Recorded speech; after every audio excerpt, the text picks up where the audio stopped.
নমস্কার বন্ধুরা, এক্সপ্লেন কারো ইউটিউব চ্যানেলে আপনাদের সকলকে স্বাগত। সম্প্রতি সোশ্যাল মিডিয়ায় একটি বহুচর্চিত নাম হলো ওপেনহেইমার।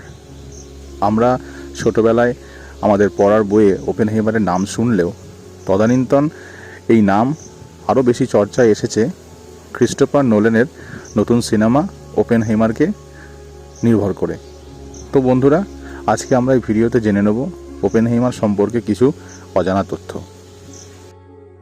জুলিয়াস রবার্ট ওপেনহাইমার 1904 সালের 22 এপ্রিল নিউ ইয়র্ক সিটিতে জন্মগ্রহণ করেন।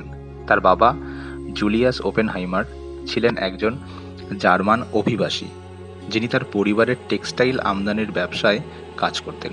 তার মা এলা ফ্রিডম্যান ছিলেন একজন চিত্রশিল্পী, যার পরিবার কয়েক প্রজন্ম ধরেই নিউ ইয়র্কে ছিল। সেই সূত্রে তাদের পরিচয় এবং তারপরে তাদের পারিবারিক ব্যবসা সেখানে গড়ে ওঠে এবং তারা বংশ পরম্পরায় সেখানে থাকতে শুরু করে। 1921 সালে ওপেনহাইমার নিউ ইয়র্কের এথিক্যাল কালচারাল স্কুল থেকে স্নাতক হন। হার্ভার্ডে ওপেনহাইমার গণিত এবং বিজ্ঞান, দর্শন এবং ফরাসি ও ইংরাজি সাহিত্যে অধ্যয়ন করেন। হার্ভার্ডে হিগিন্স ইউনিভার্সিটির পদার্থবিজ্ঞানের অধ্যাপক পার্সি ব্রিজম্যানের দ্বারা শেখানো তাপগতিবিদ্যার একটি কোর্স চলাকালীন ওপেনহেইমার পরীক্ষামূলক পদার্থবিদ্যার সাথে পরিচিত হন, যা দ্রুত তার দৃষ্টি আকর্ষণ করেন।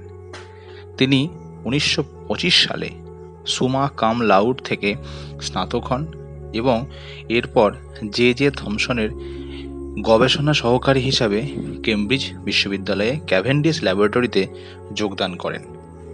নিয়মিত পরীক্ষাগারের কাজে একঘেয়েমির হাত থেকে রক্ষার পাওয়ার জন্য তিনি কোয়ান্টাম পদার্থবিদ্যা অধ্যয়নের জন্য জার্মানির গটিনজেন বিশ্ববিদ্যালয়ে যান। ওপেনহাইমার সেখানে ম্যাক্স বর্ন এবং নিলস বোর সহ বিশিষ্ট ব্যক্তিদের সঙ্গে অধ্যয়ন করেন।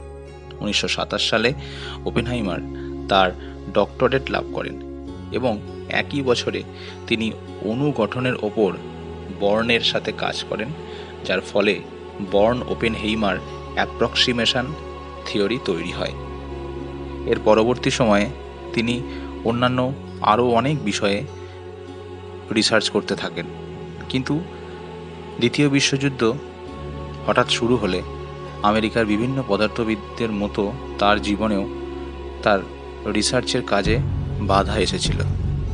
কিন্তু 1942 সালে আমেরিকা সরকার কর্তৃক একটি প্রজেক্টে তাকে প্রধান হিসেবে নিযুক্ত করা হয়। 1942-এর এই প্রজেক্টটি ছিল ম্যানহ্যাটন প্রজেক্ট, যে প্রজেক্টে তিনি তদানীন্তনকালের সমস্ত বড় পদার্থবিদদের সাথে একত্রিত হয়ে তৈরি করেন পারমাণবিক বোমা, যা শুধুমাত্র আমেরিকা নয়, সারা পৃথিবীর ইতিহাসকে পুরোপুরি বদলে রেখে দেয়।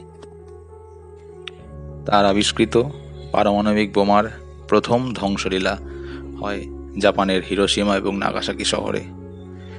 পৃথিবীর ইতিহাসে এই দুটি পারমাণবিক বোমা নিক্ষেপই ছিল প্রথম এবং এখনো পর্যন্ত শেষ। তো বন্ধুরা, খুব সংক্ষেপেই এই বিখ্যাত বিজ্ঞানীর জীবনী আলোচনা করা হলো।